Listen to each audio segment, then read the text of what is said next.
Rakyat Malaysia yang saya hormati, sudah 3 minggu kita menjalankan perintah kawalan pergerakan PKP. Sepanjang tempoh ini, saya faham bahawa ada segelintir rakyat Malaysia yang bimbang dengan bekalan makanan di negara kita ini. Kementerian Pertanian dan Industri Makanan telah mengambil pelbagai langkah proaktif bagi memastikan status bekalan makanan termasuk beras, daging, ikan, sayur-sayuran dan buah-buahan berada di tahap yang stabil dan mencukupi.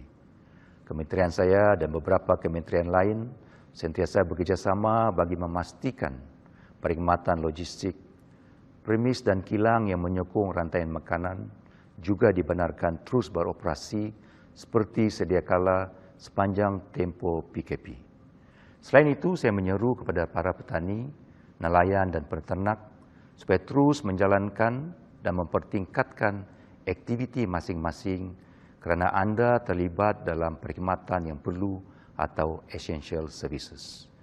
Namun, saya berharap agar anda akan mengambil semua langkah untuk menjaga kesihatan anda setiap masa.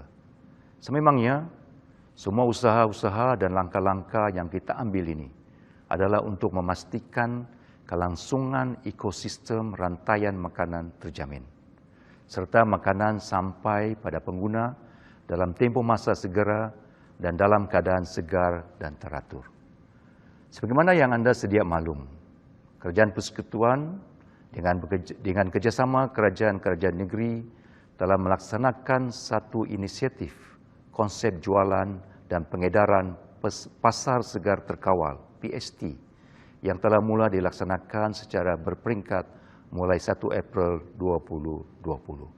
Setakat ini, 97 pasar segar terkawal ini di seluruh negara telah diwujudkan dengan mengikut standard operating procedure yang ditetapkan oleh pihak Kementerian Kesihatan Malaysia bagi menjaga penularan wabak COVID-19. Selain itu, pihak kementerian juga menggalakkan inisiatif pengedaran bekalan makanan di sepanjang tempoh PKP ini seperti konsep jualan dalam talian atau secara online melalui portal Agrobazar online dan juga secara fizikal melalui rangkaian outlet-outlet pemasaran terpilih. Saya menyuruh ramai lagi peniaga-peniaga mengambil langkah inovatif seperti ini bagi memastikan penyaluran bekalan di Malaysia bertambah lancar. Saya juga ingin mengambil kesempatan ini untuk mengingatkan rakyat Malaysia supaya tidak membuat pembelian panik atau menyimpan stok bahan makanan secara berlebihan. Jangan bimbang dan jangan khawatir. Kementerian saya akan terus memantau dan bekerjasama dengan pihak pengeluar, pengedar, serta kementerian dan agensi kerajaan yang lain bagi memastikan bekalan makanan terus berada di tahap yang stabil dan terkawal sepanjang tempoh PKP.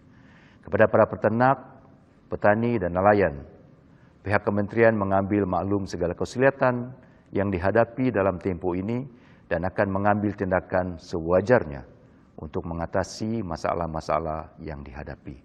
Saya yakin dan percaya akan kecekalan rakyat Malaysia dalam berhadapan dengan cabaran sepanjang tempoh PKP ini. Terus duduk di rumah, stay at home dan stay safe.